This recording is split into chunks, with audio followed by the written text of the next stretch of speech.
I swear, something's not right. Something's not sitting right with us. I hope you guys are the same thing too. Something just doesn't sit right with his assignment. Especially Rika. Something just doesn't sit right. Something's fishy.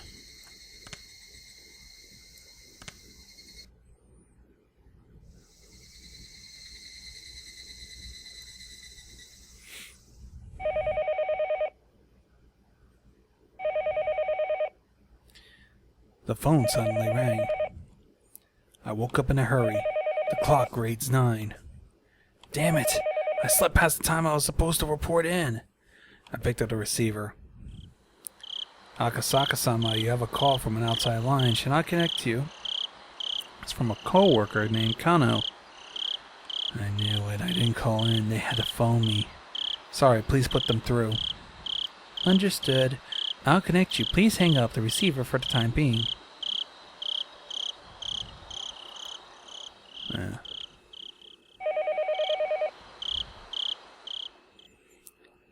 Shit.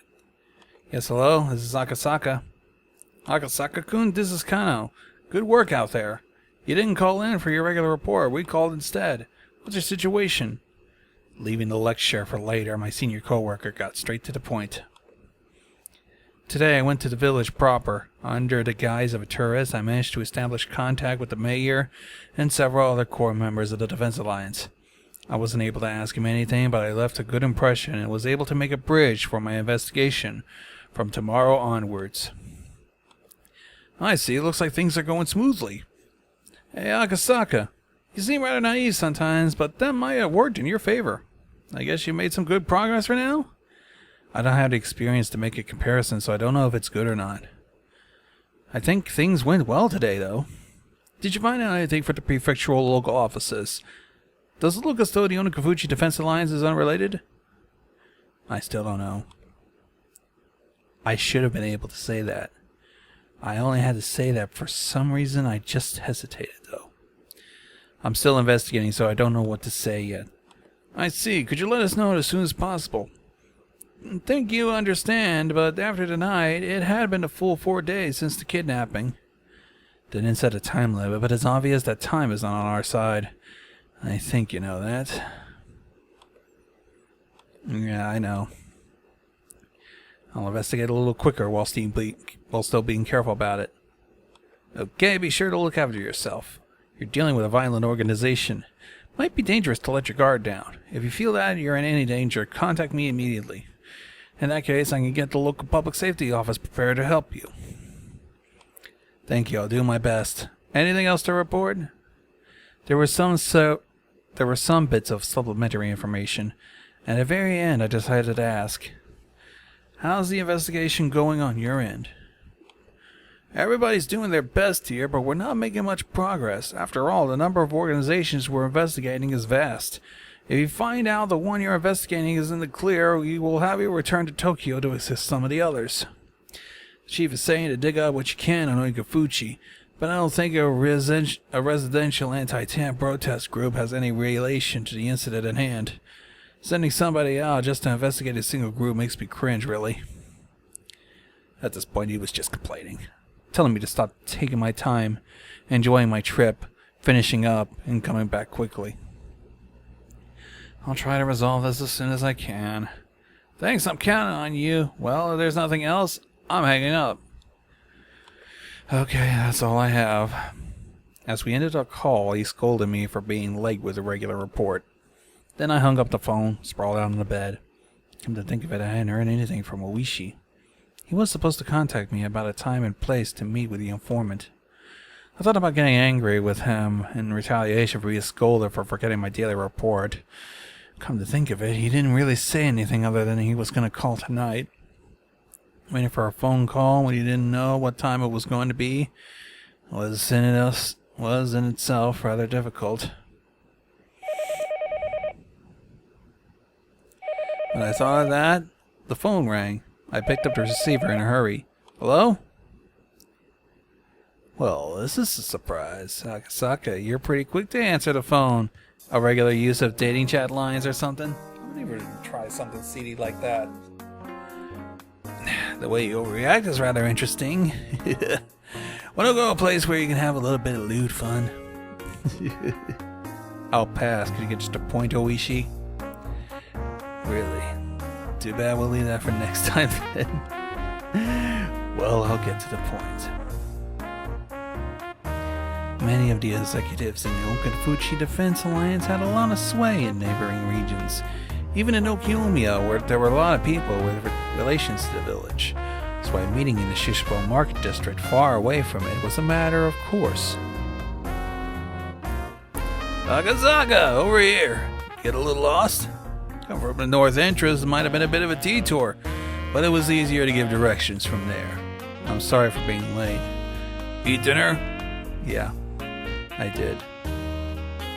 Well then. Shall we go to a place where we could get a drink? Prefer Western alcohol? Maybe sake? Prefer a place with or without women? Don't worry about it. I don't drink while I'm on a job. The man at Oishi had brought along bent backwards as he guffawed, clapping Oishi on the shoulder. See, he's just adorable. In exchange, could give him a bit extra. That money all came from this guy's wallet, you know. The man Oishi brought seemed almost like a ticket scalper, a bookie maybe. Even his appearance was dubious. The informant grinned deviously. Hey boy, how much did you give on this guy? Looks like there's quite a bit skimmed off the top, you know. Oishi's handling fee was included as I took that into account. Seems the informant had expected a more extravagant reaction on my part. When I responded matter-of-factly, he realized I was an entirely different type of person than he was. But rather than putting a distance between us, it seems I piqued his interest. I said it, didn't I? He's the serious type, but do you see Akasaka? People in a line of work like ours can really use their wealth of experience to their advantage. I'm wondering exactly how the experience of drinking in a bar with women will work. The informant, unable to contain himself, clutched at his stomach as he guffawed, heedless of the people watching. Oh lordy! Akasaka, you can really judge people. That's what an education does for you. Oishi-san, you've been drinking somewhere, have you? Are you drunk? What's wrong with drinking when I'm off duty? Even if you're working, I'm not. Yep, he was a sort of fool around to begin with. He was in such a good mood, I couldn't figure out a way to deal with him.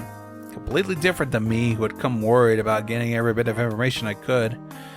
Oh, Oishi, taking so much money, you were supposed to give me information worth at least that much.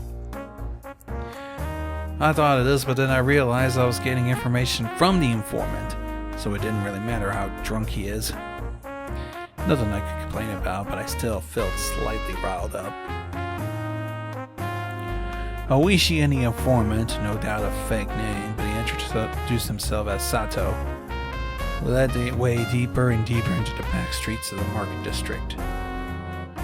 Even though the market was bustling, a couple of turns off the main street, you were in a desolate alleyway. S there. A little bit of a goof. Oishi started climbing a set of stairs on the side of a seedy building. Wasn't any sort of signage. I couldn't tell if the place was open or if it was even a store. Don't worry, this isn't a dubious place. Those words coming from his mouth had absolutely no credibility. Beyond the door was thankfully your typical mahjong parlor. I was relieved that it wasn't the sort of suspicious place I had to be on my guard about. Welcome, welcome, Oishi. It's been a while. Want to join in? There'll be a free spot soon. I'm here with a group today, so it's fine. Sorry to keep you waiting. Mahjong is a game played with 4 people. It seems the middle-aged man who was going to be our 4th already arrived, was waiting for us. You're right, Kurado. I was thinking of going home. Oishi made an excuse why we took so long. Eventually realizing I was a new face, the other man grew interested. That's Akasaka. He's a rookie, came all the way from Tokyo on assignment. I have high hopes for him. Boy, can you play mahjong? I played a little bit when I was still a student. Sato and the old man cackled in unison. Their plot to sucker me out of money was painfully obvious. Thought you'd be a bit tired for your assignment, leaving you on edge all the time. I thought I'd give you a night to cleanse your spirit. I know asking this now might be stupid, but we're betting money on this, are we?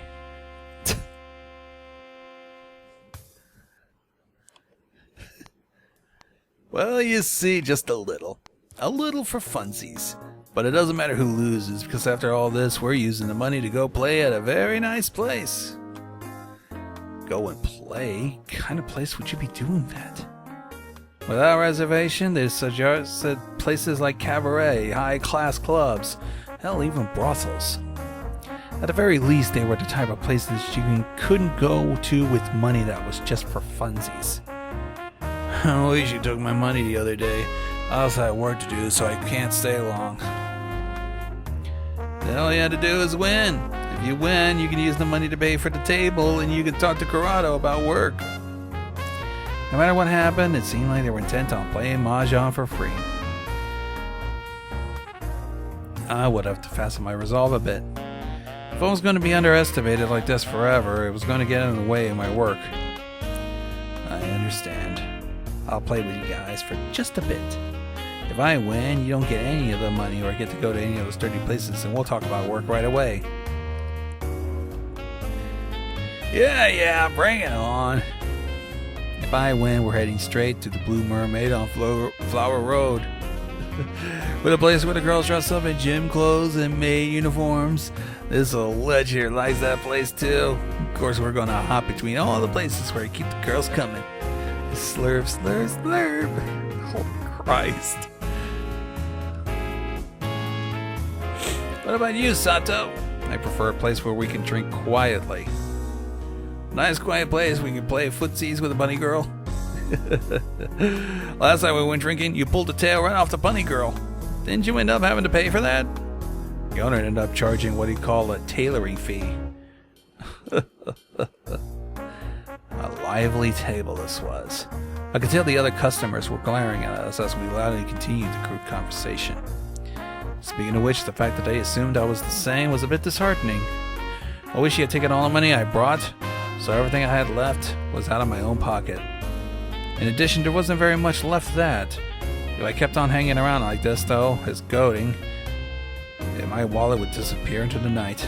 I had to somehow win, returning the conversation to my job. But these people, no matter how you look at it, were pretty good. Sorry, Yuki.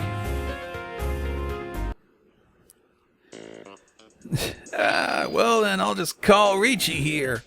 The old man and Sato probably won't fall for this silly Richie. I wonder if Akasaka will spit out what I needed. At any rate, Kurado's hand's probably holding something like that, and in that case, this one ought to go there.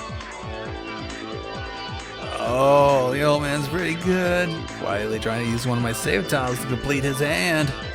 Seems Akasaka has at least learned the ropes when it comes to guarding against someone's Richie. But that will be his downfall.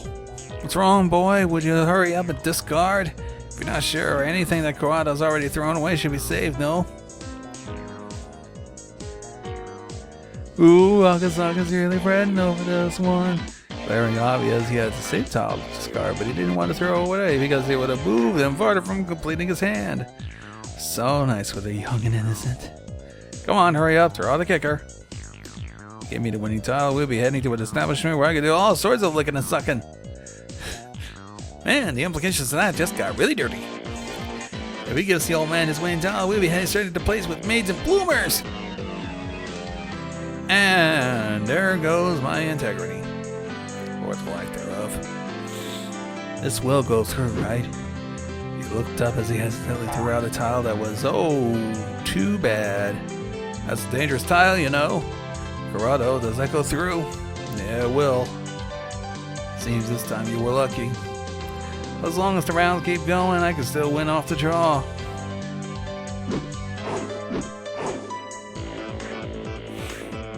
After that, Akasaka managed to luckily avoid throwing any pet tiles, and somehow the round managed to end without anybody competing a hand.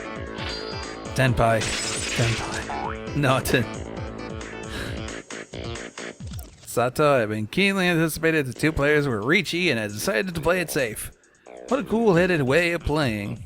Now let's see what kind of hand Akasaka has. When the round ends, nobody winning in the mahjong, anybody in Tenpai has to show their hand. If you're not in Tenpai, you have no obligation to reveal it. Your average beginner would normally show their hand even if they weren't in Tenpai and start a commotion about how if this tile or that tile came they would be in Tenpai. But he didn't. Being stingy? How'd you do it, boy? Come on, show me. Yeah, time to flip over that one hand. What the hell is this? It was nowhere near Tenpai. Akasaka totally bad at us after all? Right then, as the old man compared the tiles from Akasaka's hand to discard a pool, a puzzled expression crossed his face.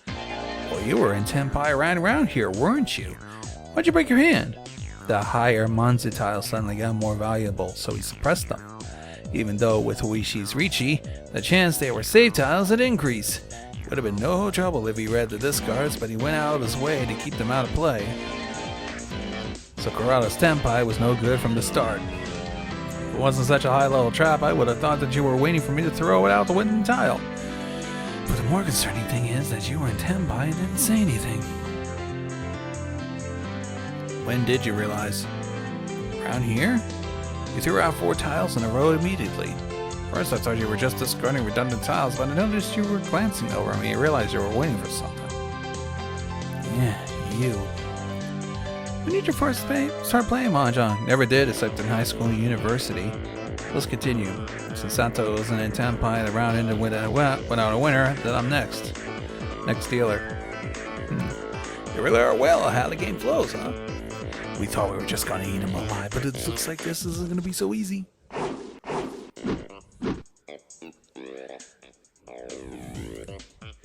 Onigafuchi looks like you're going for the bamboo tile. Should I put some in play? This boy.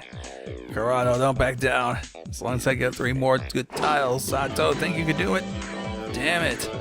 I'll just force you to go for a cheap Tanyao. Cheap? Straight? Oh, sorry, I'm going to pawn that tile. Oh, now, going to call 3 of a kind after he declared a straight? Trying to override and interfere? Boy, you're getting used to this. Oh no, I couldn't even compare to you guys. You guys have been playing probably before I was even born. That's game. Ron.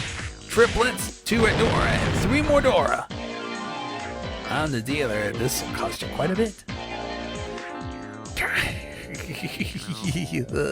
Akasaka, nice job. Now we have to get serious, won't we? Won't you get serious about handing over your points? I'm tired. Let's end this quickly. Akasaka? This is somehow unreal. Before I could realize it, there was a ominous cold air from beneath Akasaka's feet. How blaze. 2, 5, and 8 Manzus are laughing at you. Damn it. Boy, you. Kurata, finish him off. At the end, the boy's turn as dealer. I hate to admit it, but it seems like the best option. There it is. Ron. Simple straights, 1 Dora. Sorry, head bump. Ron. Straight. A head bump? You damn brat. Brat? So you play that sloppy against the brat? Guess that means you're worse than the brat yourself. So interesting. What do you guys call people things like brat and boy? Akasaka? That is you, isn't it? Feels like you're a totally different person. You thought I mean Akasaka would let you drink some good booze tonight? Seems you were a little off the mark. Ron, triple straight, red Dora, and another Dora. Whoa, yeah, you did it. That's why I'm saying you guys are slacking. No matter how you look at it, you have to be able to read such an obvious 3-way weight. Akasaka chuckled as he rested his chin in his hands. That pose was so fitting, it's almost scary. Hey Kurata, this isn't what we discussed. Who else says he was a naive sucker ripe for the picking? Who could it be? Oishi, this is bad. If he keeps going like this, we're seriously gonna lose. Akasaka-kun, for you to make me get serious. Looks like you really want to be milked dry. Bon! Bon? That sounds nice. One more time. Bon! Akasaka was almost singing at this point.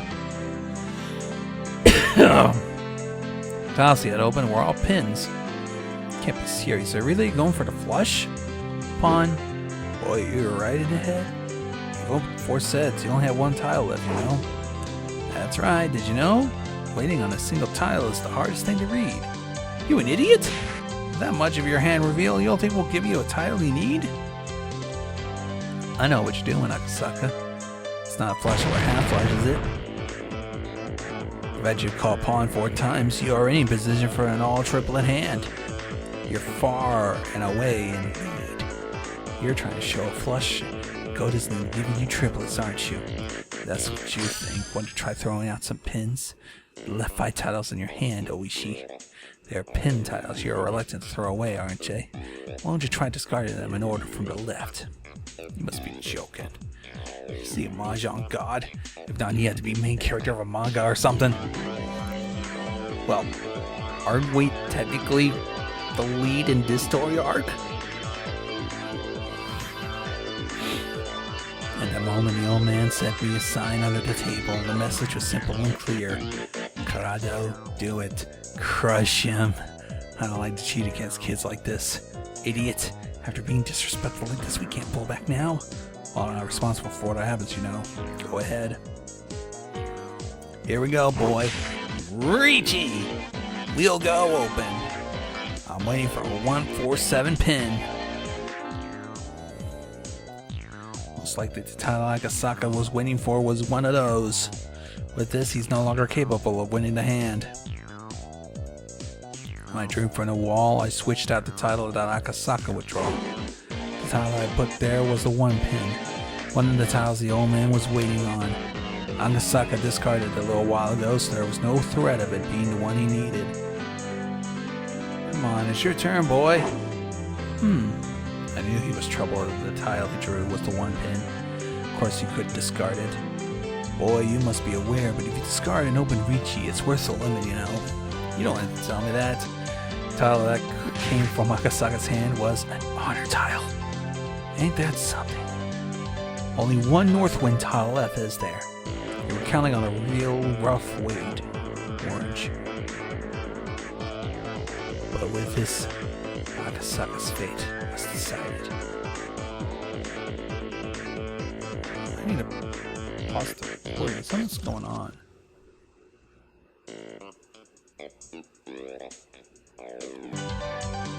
Returned. Strange noises was appearing. I don't hope it didn't get picked up in the recording. Rat, you're lucky you're safe, but your hand is a single tile. You think you'll be able to run away for the rest of the round? It's gonna be like that, Akasaka, glaring at the old man with a discerning eye. This guy had pretty good instincts. They figured out we were cheating. Let's stop this. Akasaka is a step or 2 ahead of us. Fool! You think we can stop if we come this far? Next, make him draw it. You would draw the 7 pin. That would be settled.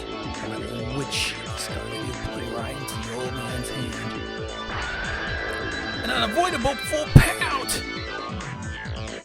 I drew a tile I sneakily swapped Akasaka-san's. But you! What? He suddenly sneezed, collapsing the wall and tiles in front of him. What are you doing? Sorry, I knocked over the wall when I sneezed. There's a penalty for that, right? I'm the dealer, so pour it out into everybody? Or is the penalty my point sticks?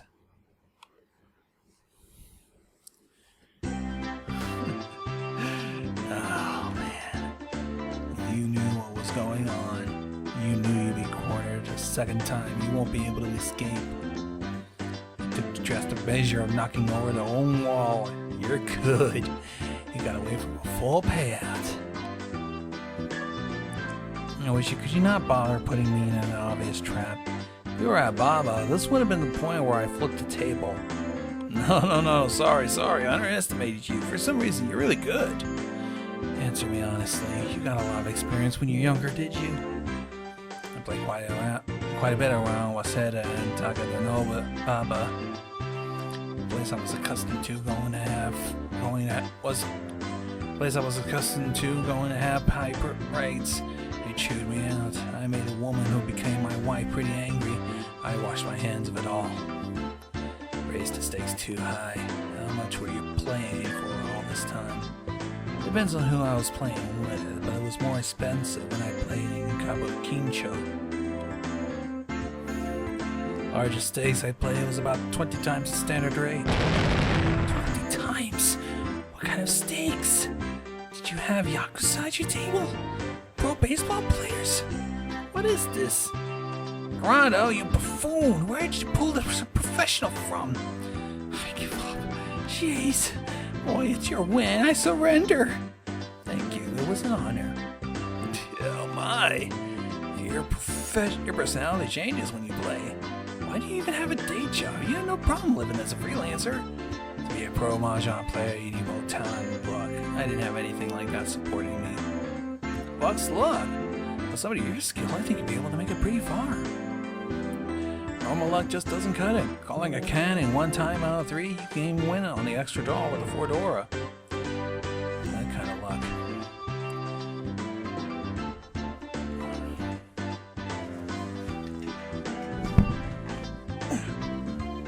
Well, if you could judge something like that, you're borderlining supernatural.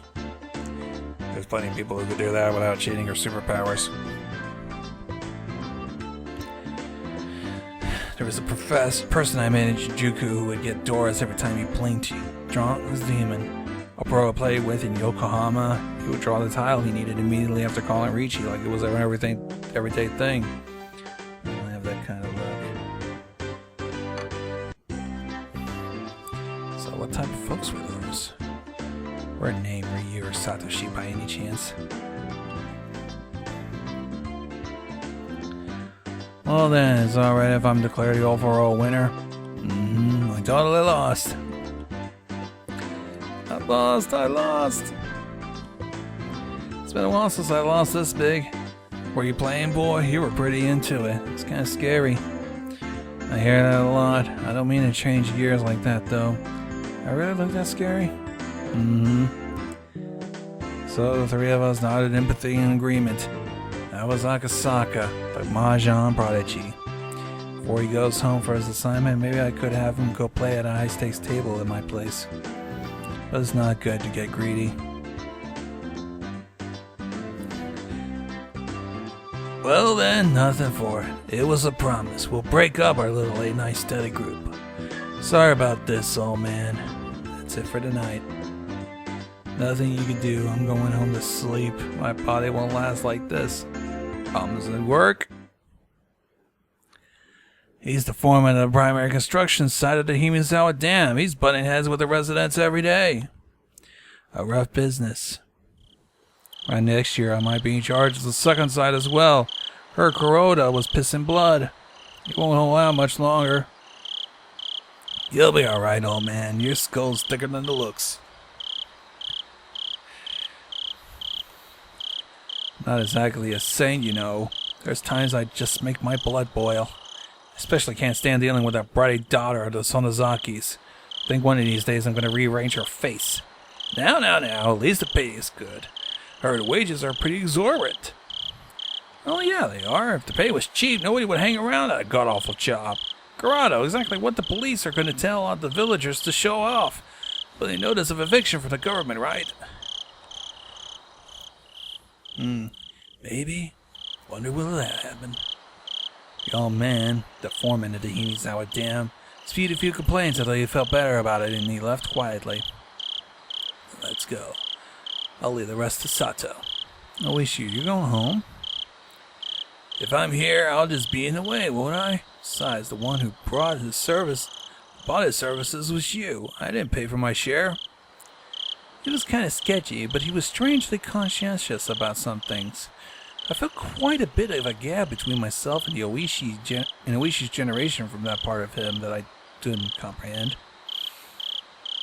Then, boy, no, I can't call Mr. Mahjong here boy no more. Akasaka, alright with you? Yes. Alright then, let's go. Well then, Akasaka, later. If you're having any trouble, count on me anytime.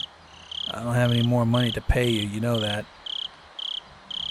You could just get back a little of what I lost tonight. He seemed to not have his fill of playing around. But without overstaying his welcome, Oishi disappeared into the night.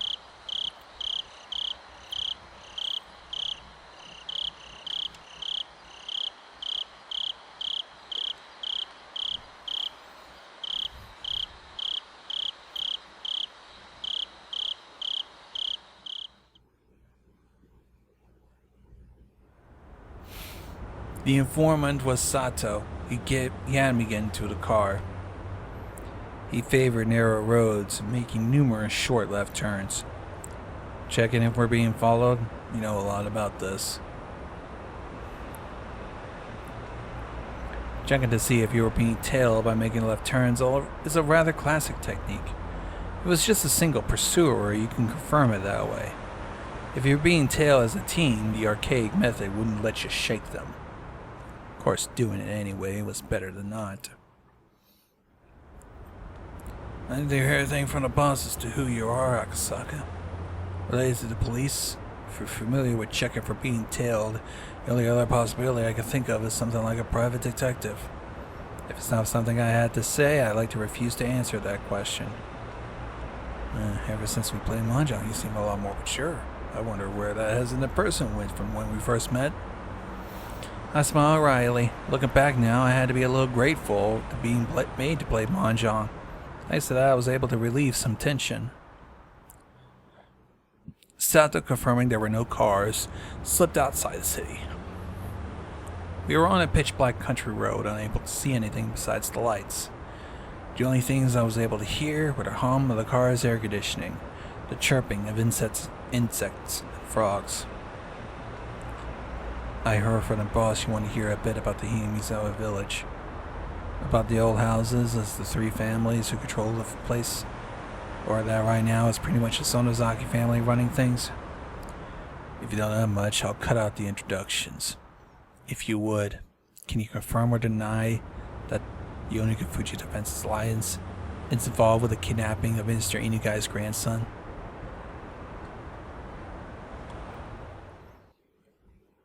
Last night, the main house held a family council.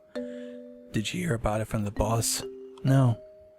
If it was a normal meeting, it would have just been relatives coming together over a nice cup of tea. But a family council held by the main house isn't quite so relaxed. There was a family council held by the Sonozaki main house. It'd be a meeting between those who truly control the village. They wouldn't be talking about private family matters. Be about the village as a whole, organizing activities against the dam project. Among other things, everything will be decided there. In reality, they were deciding the fate of the village. At the head of the meeting was Oryu Sonozaki, more or less called Empress Sonozaki. As the ultimate decision maker of the clan, she was to be feared and respected. Infirm with old age, she was often unable to stand on her own, but the words carried enough weight to sway the fate of the village. Lately, she had grown weak, and on days when she wasn't feeling well, she remained bedridden. Family councils that occurred while she wasn't feeling well took place with her on the floor. In the middle of a dignified Japanese-style room, still in a futon, the upper half of her body sitting upright, a stern look on her face. That was Oryu. Sitting next to her was the heir Mion Sonozaki. Still young, well, young wasn't quite the right word. She was just a girl that remained childish. The role was to merely sit beside her, sometimes responding to her requests. However, she was the only one deemed worthy to succeed Oryu. She had the same hawkish eyes, enough to give pause to anybody who as much as looked at them. Whosoever much as looked at them. Much was expected of her in the future. This was the granddaughter of the Sonozaki's leader.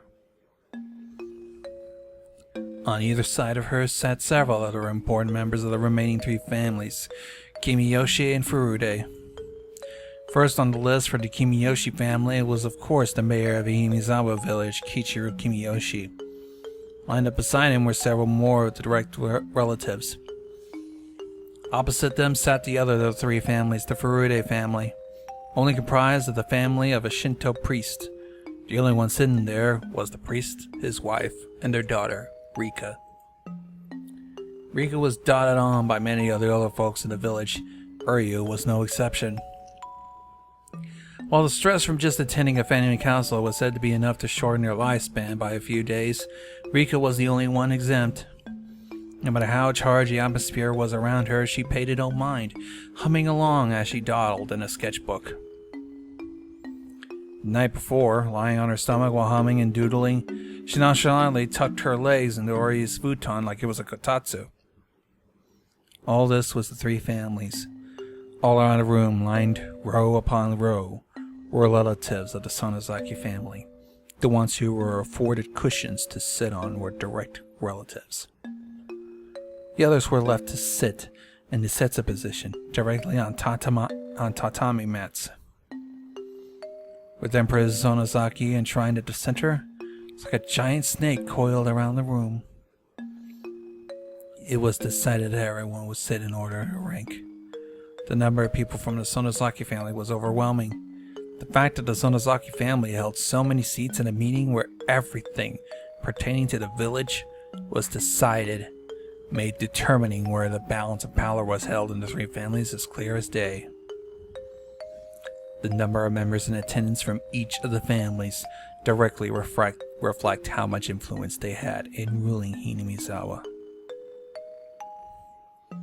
What was talked about at the meeting? Sato, after remaining silent, quietly began to speak.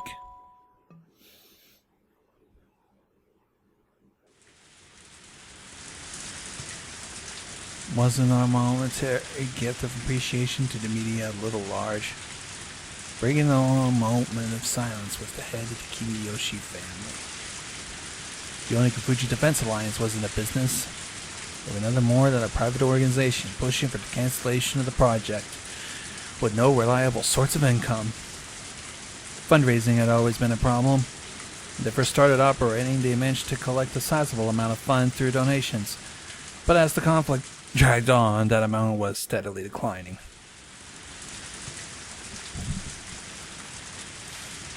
This isn't an era where you can get what you want just by throwing rocks. It's important you don't underestimate the power of the media, and we want to borrow some of that down the road.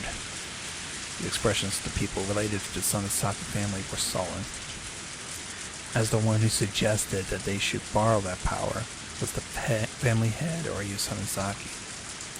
The battle wasn't just about force of arms. In a civilized age, there were civilized methods of fighting. Oryu suggested creating a strategy incorporating the mass media. Oryu's foresight was spot on. The effects of that plan, while at first unclear, it slowly began to manifest. If the physical confrontation at the construction site was meant to delay the progress on the dam by even one day, the propaganda war using the media was aimed at attacking the dam project itself. At first, there were those that had doubts about that strategy, but there was nobody now who called that result into question.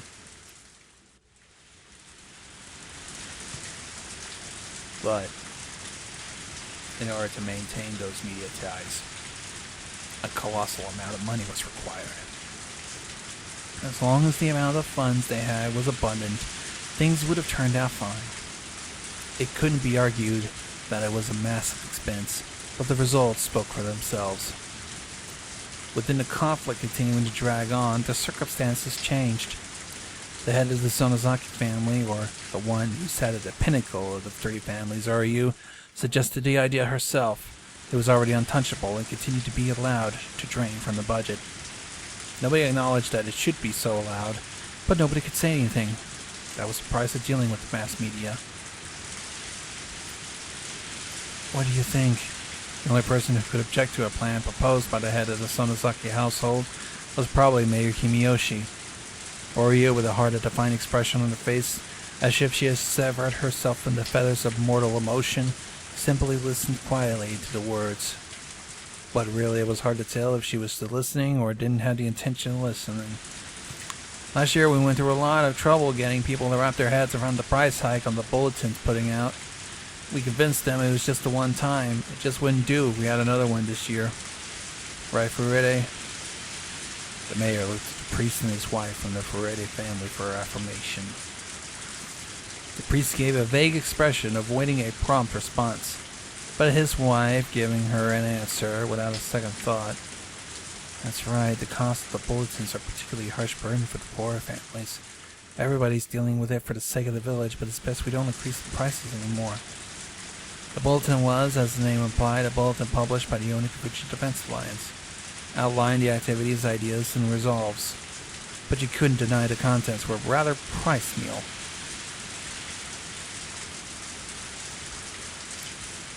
The bulletin's main goal wasn't informing people, but rather something to sell to businesses and people living in the village or connect to it, and using the sales to collect funds. In other words, something of a tax. Of course, it didn't have to be said that this was one of the main sources of income. Originally, it was supposed to be voluntary, but it has silently become the opposite. In neighboring towns, it seemed that many businesses were buying copies just to avoid butting heads with the Alliance. The priest whispered to his wife not to say anything unnecessary, but it was struck down decidedly with a cold glare. Cowering from that, the priest shut his mouth. The priest's wife has always held the power in their relationship. It's because she was the one who carried the bloodline. The priest merely married into the family. Nothing more than somebody that adopted the name just to join three families. He should have been able to find a spot fairly high up in the hierarchy, but the lack of authority in his voice meant that he had still not gained a favor. Casting a backwards glance at her rather desperate parents, Rika continued to doodle whimsically without paying them any mind.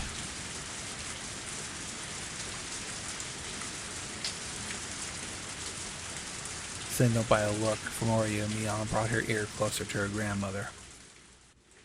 There, Sandika said, in a quiet voice. After smiling with a couple of questions and a nod, Mion looked around and conveyed her grandmother's words. There will be no freeze on the price increase for the bulletin. He made a face that, like he had just bitten into something unpleasant, but the expression quickly disappeared like it never happened. But Mion, I think you already know this. The cost of the bulletin is by no means easily affordable. A burden carried on by everybody in here. If we make people carry too much of that burden as possible, will collapse from the inside. And who on the inside will start that collapse? I didn't mean it like that. I'm asking who would be the first to buckle. Being cross-examined by a girl who still left fragments of childness remain within her, the words stuck to his throat as he sunk in silence. So, she repeated her question. Everybody refrained, making eye contact to avoid being pierced by the gaze. The words she spoke were unarguably said in proxy. That's why when Mion spoke, they carried the same weight. But the look in her eyes was different. They had a hawkish gaze, strong enough that anybody looking upon them would freeze in their tracks and yield. But the gaze was without question one that belonged to Mion. As Mion will eventually inherit everything from Oryu, the day where she would stand up as a young and capable leader in her own right will come. Nobody wanted to believe otherwise for even a minute. That's why nobody even thought of Mion as just a kid. Kimiyoshi and nobody will lose their resolve over something like a price hike. Kimiyoshi grumbled a little bit. He made a gesture as if to say he had no objection. Expenses related to the mass media will continue. If those expenses became too much, we'll continue the price hikes. Mion rendered her judgment. Everybody bowed their heads, silently listening to her words. In the name of Mion Sonozaki, as acting head of the Sonozaki family, I hereby declare that all this shall be effective immediately. There shall be no objections, and any opposition shall be removed by force. The formal decree was read aloud, indicating judgment. No retrial. But there was a certain authority behind those words that even a courthouse couldn't compare to. If she were judged, she would have banged her gavel signal that the matter was settled. Mion pulled out a large bell from inside her clothes and rang it. Everybody present could only prostrate themselves before the harsh sound of the bell.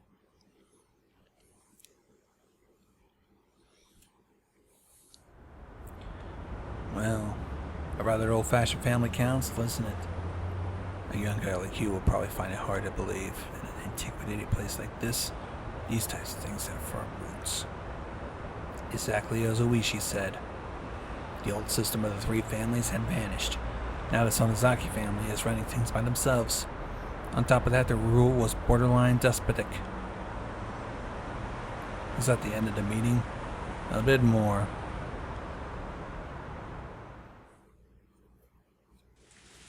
Eventually, after ringing the bell ceased, there was a deafening silence. Within all of that, a low man shuffled closer to Mion, whispering something. Several questions were asked, quietly in response. When she was satisfied, Mion motioned for the man to leave. The man who talked to Mion was a member of a gang that her father was the leader of. The organization had the entire area of Shishimon City under control. It was quite well known even here. Of course, this was talking about the criminal underworld, so it's not just anybody would know. But just showing a patch with the gang symbol on it was enough to resolve disputes in the neighborhood. Mion's biological father to her, Yu, was her daughter's husband. The power of that man's gang was the driving force that controlled the dark underbelly of the Onigafuchi Defense Alliance.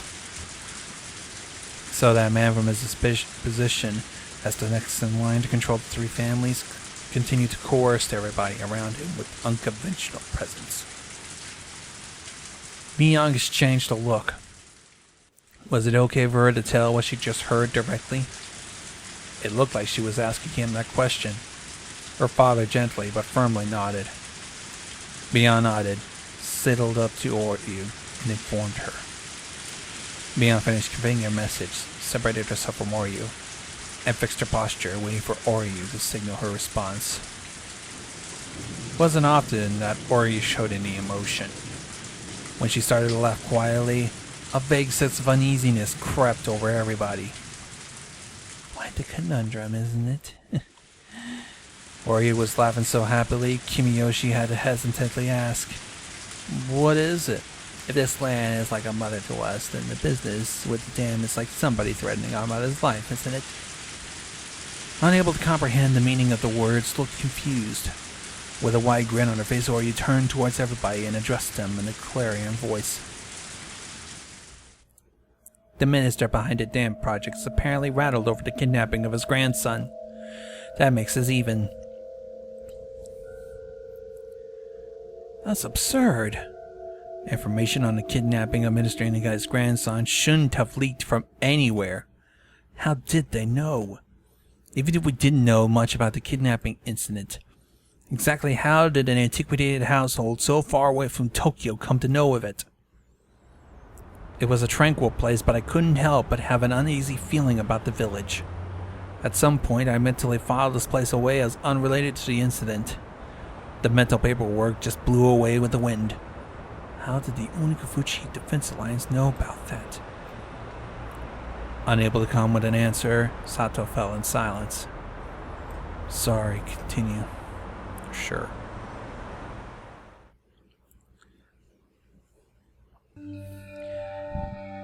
The Minister of Construction's grandson was kidnapped? Oryu, is that true? The mayor of an incident was nowhere to be seen. That major of an incident was nowhere to be seen in newspapers or TV. But in Hinamizawa, there was nothing strange about Oryu knowing something that the rest of the world didn't. Her pain is the pain of losing a mother. I don't think it completely makes up for it, but the pain of losing a grandchild, you'll have to bear with that for a bit, don't you think?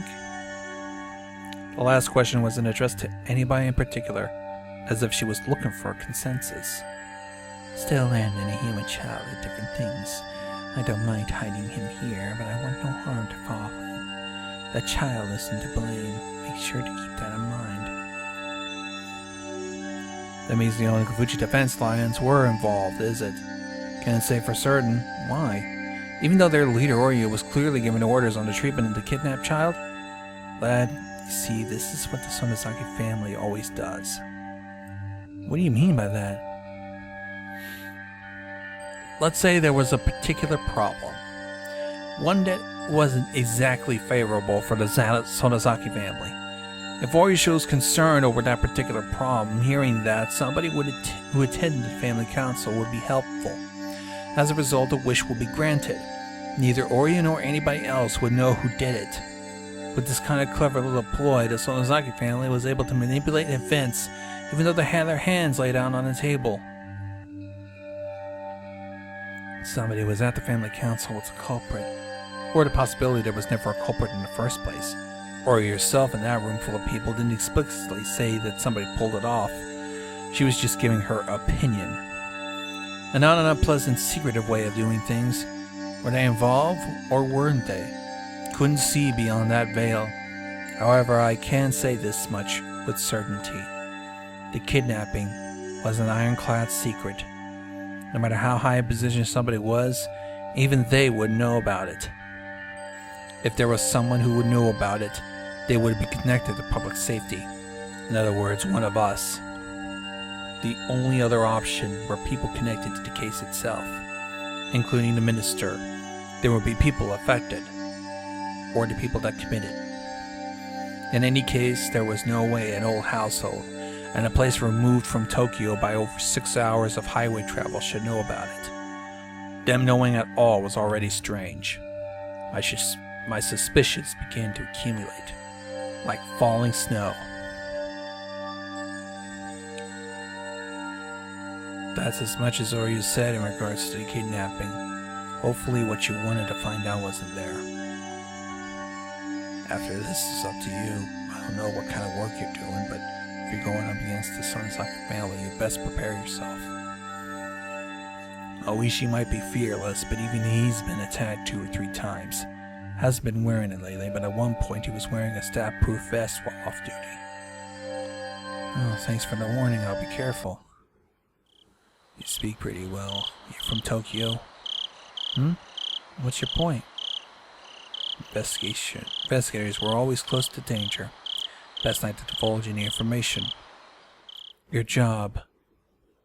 Could it possibly be someone from the Metropolitan Public Safety Division? I couldn't remain silent here. It would be the same thing as admitting it. No way. This wasn't accounted for in the money I got from the boss. But as someone who played at the same table today, I'll give you this one as a freebie. After Oryu talked about the kidnapping, there was one other topic. Another? Right before he told me this, he asked if I was from the Metropolitan Public Safety Division. In other words, what those 2 things meant caused a chill to run up my spine. So you see that in order to investigate the kidnapping of the minister's grandson, there is word that it will be an investigator from public safety dispatched all the way from Tokyo. An investigator from public safety? They can't be reckless to make a big deal over the kidnapping, so it seems the Metropolitan Public Safety Division is investigating this on their own. Ain't that grand, What is it? Riku, who had been drawn the entire time, was completely uninterested in the conversation. He looked at Oryu with an interesting face as soon as the topic of public safety came up. Did the Metro Police came?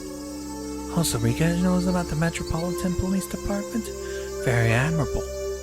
Who came? Is there anybody that knows what kind of guy from public safety came here? Neon's father raised his hand slightly. Heard it's a nice young piece of fresh meat. Fresh meat? Nice and tender. Yeah, it is. Fresh meat. Bion's father smiled wryly as he entered Rika's father. Tender and tasty? Yeah, tender and tasty. She smiled with interest. Why did she suddenly act interested only when it came to this topic? A question that apparently nobody had the answer to. Does Rika know something about this man? I don't know. After her fly reply, Rika buried herself underneath Oryu's futon. But when she buried herself there, she no longer started drawing. Instead, she was making an expression like she was in deep contemplation. What shall we do about it, Mother? Leon's father posed a question. He had a type of uncouth expression on his face, indicating that given the order, he could snuff the problem out at any time. He came all the way to Himizawa. Let him take it easy for a while. So you're saying just to let him go around as he pleases? Oriya smiled thinly. Leave him alone. If he starts causing too much mischief, when that happens, don't hold back. I don't enjoy being taken lightly. Is what they're talking about, apparently. Couldn't be that you're the fresh meat from the Metropolitan Police, are you? It couldn't be. The sense of cold, bristling fear began to crawl its way up my back. This family council took place last night. In other words, yesterday. Today, when I was dressed up as a tourist heading towards Himizawa, my cover was blown. When I remember the first person I met when I got to the bus stop, I couldn't breathe. The person at the family council who expressed interest in a man dispatched from the Metropolitan Police was Rika Furude. The person who was waiting for me the whole time in the bus shelter was Rika Furude. It was an unthinkable image. It was a delusion. When we met at the bus shelter, did she already know my true identity? Know that I was Akasaka, dispatched from the Metropolitan Police Department, coming to meet me? Then including Mayor Kimiyoshi, every villager that I met, they knew but just pretended not to. Or you were given instruction not to interfere. Thinking about it logically, didn't seem possible. I met quite a number of people. If there's people that are good at acting, there's people who are bad at hiding things. If there was that many people, there should have been someone from there who knew I was from public safety and couldn't hide the hostility. But I didn't feel any presence like that. But then even still, why do you tell them to leave me alone? Was it because if they were careless, it would only raise more suspicion? Or was it because they believe a rookie like me wouldn't be able to find anything? Akasaka is a coward. I recall that strange voice, which could only make me believe Rika was possessed. That unknown entity, no matter how you looked at it, it knew my identity from the get-go. How did it warn me again? That's right. It warned me to hurry up and go back to Tokyo. Instead of the realistic worry that the Onigafuchi Defense Alliance discovered my identity, the absurd worry brought on by the unknown girl, it stuck with me more. What exactly was that girl? Was it the thing I would eventually regret? The mysterious girl, Rika Furude. Let's stop this. Everything I was thinking of right now was merely conjecture. Tomorrow first thing, I'll report everything I heard now to headquarters, awaiting further instructions. There is no mistake that the possibility that the Alliance were related to this case. It's there.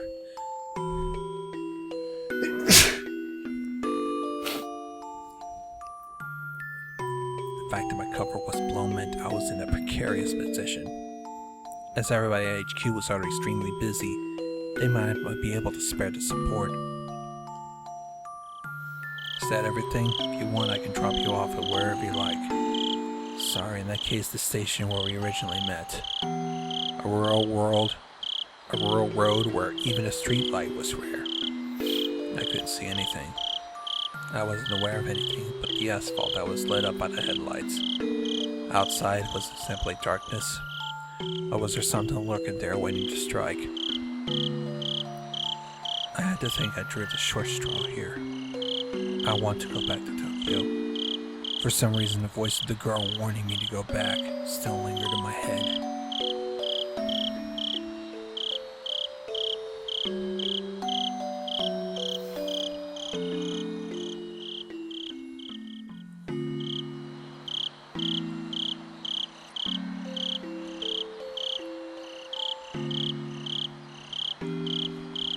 Oh dear, new tips.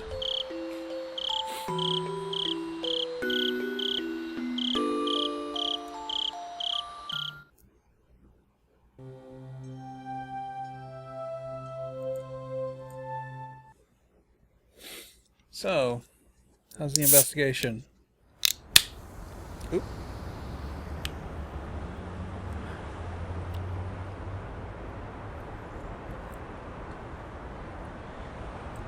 Yeah, yesterday when we met at the restaurant in Gonzo, that topic popped up. That's overstepping their boundaries, isn't it? They're meddling too much with public safety. To keep doing that, they're going to set a bad precedent. Seems Mr. New Guy is openly uncomfortable about the way public safety is doing things. The Vice Minister is going to say something to that effect during Monday's debate. What can you do? We can only have the Director address the Vice Minister. That's why we pay him the big bucks. Well, if it comes to that, they're going to have to ask him for proof the Minister is being threatened. Sometimes I don't know what side he's on. If he's not ours, then what? Probably getting some pressure from the Minister. We'll probably just have to proceed with the investigation while he sweats it out in the Vice Minister's office. It'll buy us some time. You might get so wrung out to dry, it'll be left with dregs. How's the investigation? All the juicy leads I was pinning my hopes on turned out to be duds. I'm at a loss. Reports seem that our dam project's been showing up a lot lately in the Minister's press releases. What's about that? Well, you say showing up, but it's really more of a very slight feeling something is strange. Just happened to mention it during his speech at the prefectural forum, so it might have been something that he was mentioning because it was relevant. If I remember correctly, a local organization there was protesting quite violently, no? Onigafuchi Defense Alliance? I think Akasaka was investigating that. I think those guys could possibly be behind what's happening now. Even if we can't say there's anything overtly suspicious about them, it might not be prudent to remove them from the picture. Akasaka reported in passing to deny that possibility. There. Isn't there merit in investigating them? We're going to go through everything with a fine-tooth comb, so if they're the one of suspicious groups, we'll eventually have to. Well, they're not the only group we should investigate, right?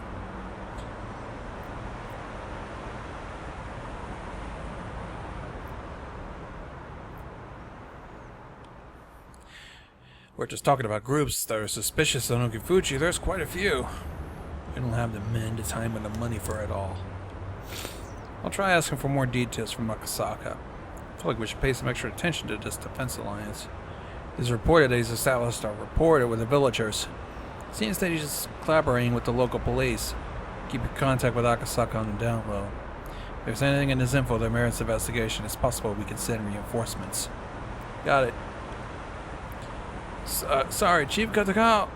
Chief Kataka, there's a phone call from the director. Should I transfer? No, it's okay.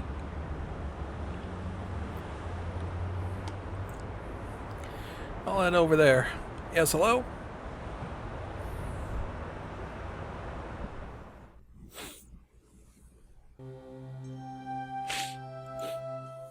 Oh God, what's in the box?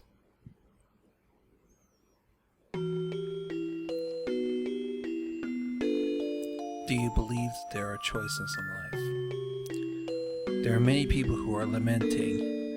If there has only existed points in life where there were clear choices to make, we would be able to scrutinize those carefully, making decisions that would lead us to a better future. Every time I heard people lament as such, I cast it off as a rather trivial worry. Even if you were given a clear choice, it wouldn't be meaningful at all, and there wouldn't be any other such path to a better future. Is this hard to understand? Let's pretend in front of you there are two strange boxes. You have two clear choices. Do you open the red or the blue? A lot of things would be uncertain even with that choice, would they? If you don't have the option of opening neither, your choice boils down to the natural impulse of opening the box that holds the best result. After examining the shape and features of each, pondering a great many things, you have to pick either the red or the blue. If this was you, which box would you open? Red or blue? If you're going by the traditional meanings, red is a dangerous, threatening color. Doesn't automatically mean it would be calm and relaxing inside a blue box. Might even be the colors of a trap, making you wary of the red box and have you open the blue. A trap? Could it be the contents of the box are a reward? A penalty, rather? Now you're at a loss. You're so conflicted over the choice between red and blue, you're starting to wish there was an option to open neither and just leave. But there isn't. You have to open either one of them. If you choose one box, the other would disappear. You'll never know the contents of that one box you didn't open.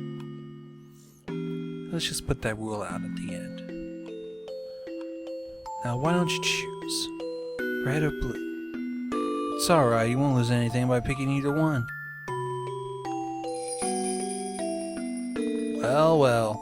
Looks like we have a choice here. It gets interactive.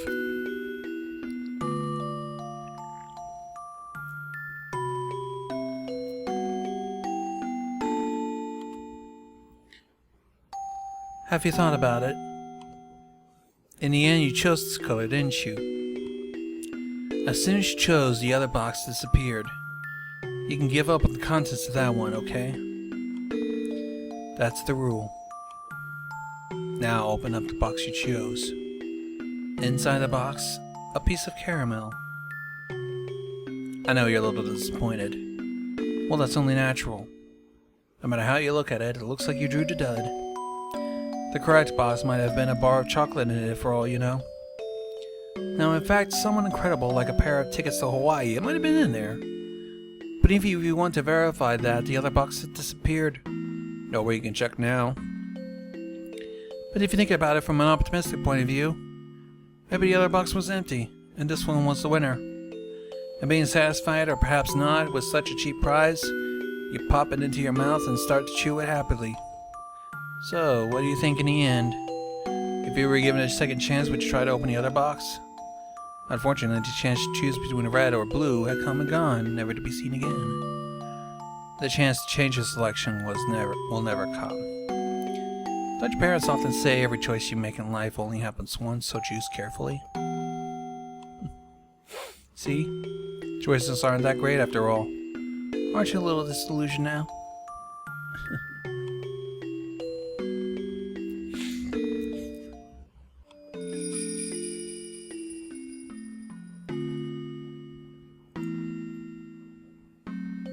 Have you thought about it? In the end, you chose this color, didn't you? As soon as you choose, the other box disappeared. So you can give up on the contents of that one. That's the rule. Now open up the box you choose. Inside the box there was a stick of chewing gum.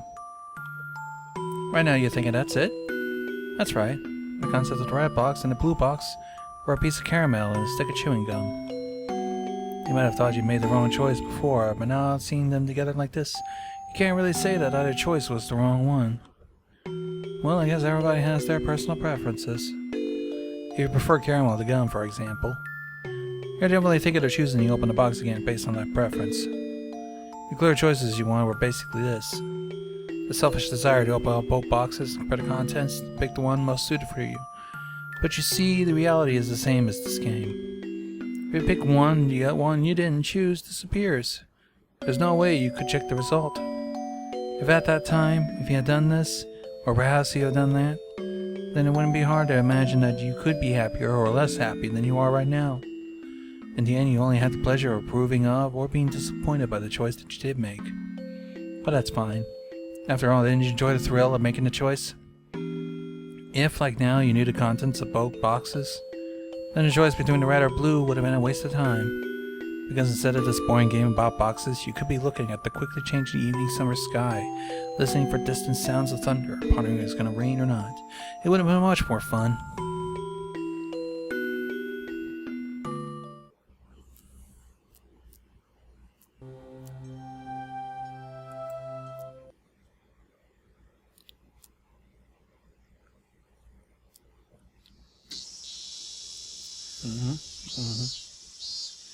So the wake will be 6 p.m. tomorrow. Wonder what's happening.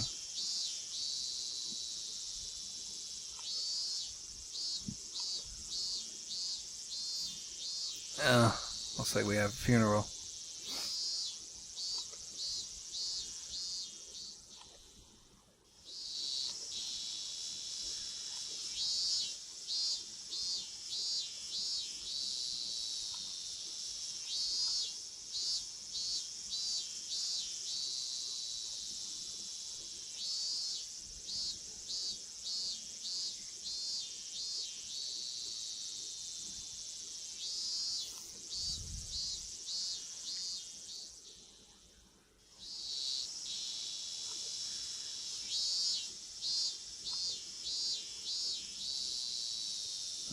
I'm kind of wary of this, so I'll just keep quiet.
I wonder how things will progress after this. It's starting to get a little eerie.